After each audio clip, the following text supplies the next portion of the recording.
La reducción de la jornada laboral y el derecho a la pereza frente al derecho del trabajo. Sé bienvenido a tu canal Megóforo. Iniciamos. Buenos días, amigos. Hoy les voy a hablar de la obra cumbre de Paul Lafargue, que se llama El derecho a la pereza. Es un ensayo escrito en 1880 por este autor franco-cubano que se adelantó a su tiempo, vaticinó el futuro y estableció lo que está ocurriendo hoy en día en relación a que en las naciones europeas sobre todo y en algunos otros lugares del mundo se ha establecido una reducción de la jornada laboral y una renta a los ciudadanos.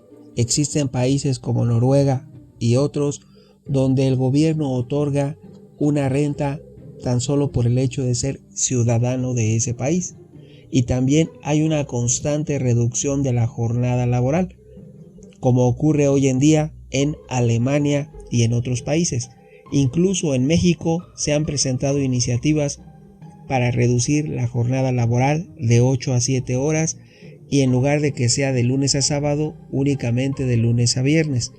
Todas estas iniciativas están acorde con lo establecido en el ensayo de este franco-cubano Paul Lafargue, que fue diputado francés, en su obra cumbre El derecho a la pereza. Te diré que Paul Lafargue fue un periodista, médico y político francés. Nació en Santiago de Cuba el 15 de enero de 1842 y escribió su obra en 1880. Cabe aclarar que él pasó la mayor parte de su vida en Francia, aunque también pasó periodos ocasionales en Inglaterra y España. A la edad de 69 años, él y su hermana Laura fallecieron, llevando a cabo lo que ellos tenían planeado. Sin embargo, deja la obra El derecho a la pereza, que se adelantó a su tiempo y vaticina la reducción de la jornada laboral que ocurre hoy en día a nivel mundial. Ese libro es un ensayo considerado utópico habitualmente de este autor. Fue el primer trabajo teórico de la persona redactado en Inglaterra en 1880, publicado en el diario Legalit y posteriormente como folleto en 1883. En ese libro, Lafargue realiza una crítica del sistema económico nacido del capitalismo, cuyo desarrollo, concluye Lafargue, desembocaría en una crisis inevitable de superproducción, lo que causaría inevitablemente el paro y la miseria de lo que él consideraba la clase trabajadora. De tal manera que Lafargue propone alcanzar, mediante la generalización del uso de las máquinas y la reducción de la jornada laboral, un estado de bienestar, establecer los derechos del bienestar, con el que culminaría la revolución social y cuya sociedad puede consagrar su tiempo ya no al trabajo en las fábricas, sino dedicándose al arte, a la ciencia y a la satisfacción de las necesidades humanas elementales. Lafargue apoyaba mediante su obra El derecho a la pereza que el ciudadano ensalzara inevitablemente, una vez que se cumpliera lo que él vaticinaba, ensalzando el ocio y el tiempo libre. Lafargue propone una revolución de la sociedad y la consagración de nuestro tiempo personal a las ciencias, al arte y la satisfacción de las necesidades espirituales, al estudio, a la meditación y a todas aquellas actividades que él consideraba enaltecían el espíritu y el alma.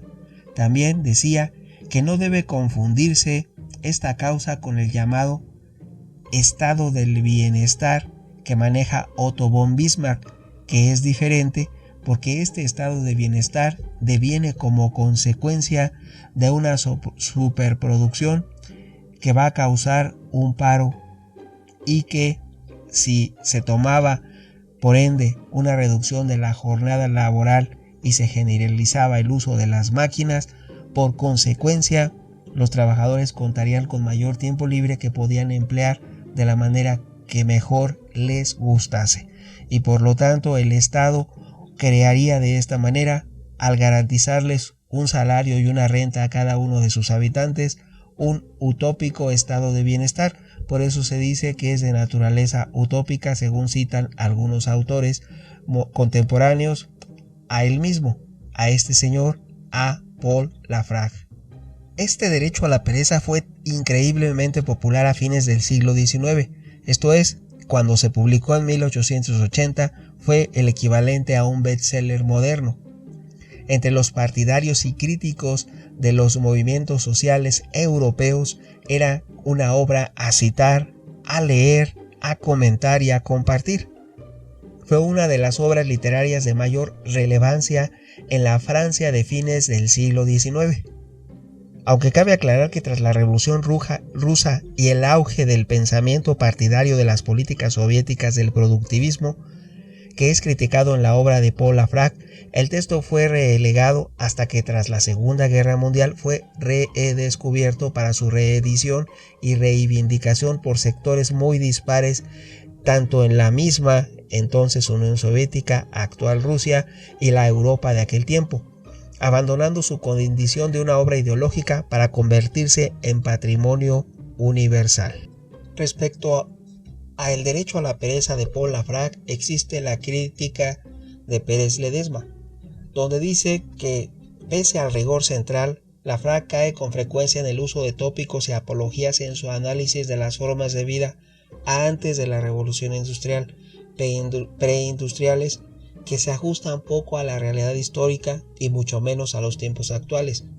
También se recurre a caracterizaciones étnicas con las que distingue a los diferentes pueblos para los que el trabajo es una necesidad, a los que él considera libres, a la vez que demuestra una desconsideración hacia los trabajos manuales, en la misma línea que los filósofos de esa época clásica de 1880, asentados entonces en un sistema económico basado en lo que todos sabemos que hacían las personas que llevaban de África a otros lugares, lo cual afortunadamente concluyó y fue una etapa histórica que esperemos nunca se vuelva a repetir. Sin embargo, no todo es el derecho a la pereza, el rascarse la panza, sino que hay que precisar los argumentos del pensamiento de Lafrague en contra de las tesis de los teóricos de aquellos tiempos.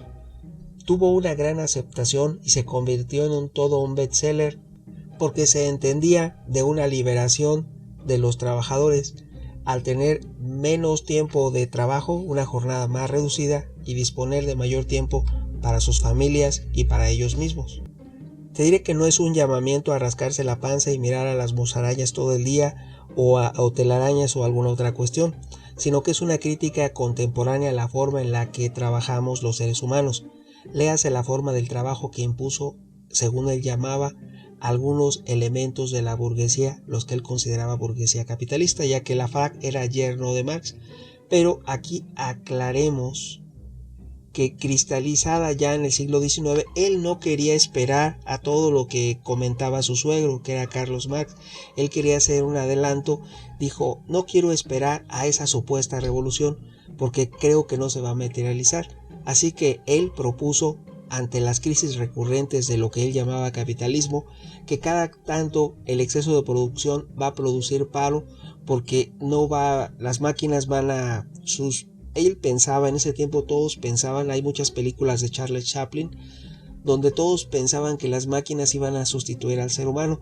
De hecho, muchas personas, grupos humanos se unían y atentaban contra las máquinas porque las veían como una amenaza a su fuente de trabajo y de vida. Hoy ya sabemos que eso no fue así. Incrementó la producción, pero también la calidad de vida en todos los países donde se vio involucrada la revolución industrial, que surgió principalmente en Inglaterra. Así que la solución no es tanto la revolución como a ojo lo veía Lafrague, sino modificar el tiempo y la importancia que el tiempo tiene en las sociedades actuales. Él decía que si había un exceso de producción es porque durante un periodo corto de tiempo se ha trabajado en exceso. Él decía que se debía reducir la jornada laboral porque se había trabajado en exceso y que el Estado debía garantizar lo que hoy ya son derechos en algunos países de Europa y propuestas que hay incluso hoy en día en México de reducir la jornada laboral con el mismo salario. Esas ideas vienen y son tomadas en su origen del libro de Paul Lafrague, El derecho a la pereza. Él mismo dice que si se ha trabajado en exceso, pregunta, ¿por qué no disminuir ese trabajo?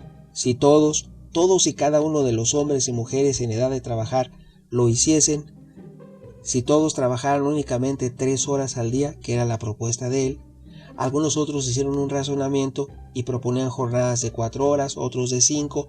Hoy en México la propuesta es de 7 horas únicamente de lunes a viernes y no como está, que es 8 horas de lunes a sábado. Reducir 1 hora todos los días y 1 día a la semana.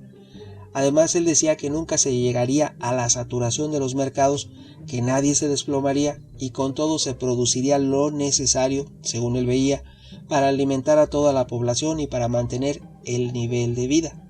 Es decir, no afectaría ni a la cantidad ni a la cualidad de los productos ni a la calidad de vida de los ciudadanos, más aún incrementaría la calidad de vida de todos y cada uno de los miembros de la sociedad, ya que recibirían el mismo salario, trabajarían menos horas y dispondrían de mayor tiempo libre que podrían dedicar a perfeccionarse como seres humanos, a incrementar el ocio, y ese ocio, lógicamente según otros pensadores más actuales, dirían que ese tiempo libre incrementaría el turismo interno, el consumo interno y desarrollaría de una mejor posible la economía local y nacional. Esa es la perspectiva y la adaptación moderna y actual al día de hoy, a 2020, de que si se reduciese la jornada laboral, los trabajadores rendirían más porque tendrían menos estrés, se podrían recuperar más del estrés laboral, que hoy en día ya en México los patrones deben cuidar que no tengan estrés en sus centros de trabajo.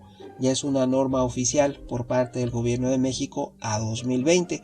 Además, si se está a lo que se pretende, que es aumentar el consumo humano, el consumo interno de la economía nacional, estimular el crecimiento y el desarrollo nacional a través de que cuando tengan ese tiempo libre lo ejerzan de una mejor manera que incremente las actividades que generen riqueza paralela a la misma. Por lo tanto, la calidad de vida de todos aumentará y se está a lo que ya se había comentado cuando surgió este libro en 1880. Una actualización sería los estados de bienestar modernos que se pretenden integrar, incorporar y perfeccionar en diferentes países a lo largo y ancho de la geografía mundial. Les estoy hablando de Noruega, Dinamarca, Alemania y la propuesta que existe hoy en día en México. Opiniones habrá muchas. ¿Tú qué piensas? Tu amigo Megóforo. Hasta pronto.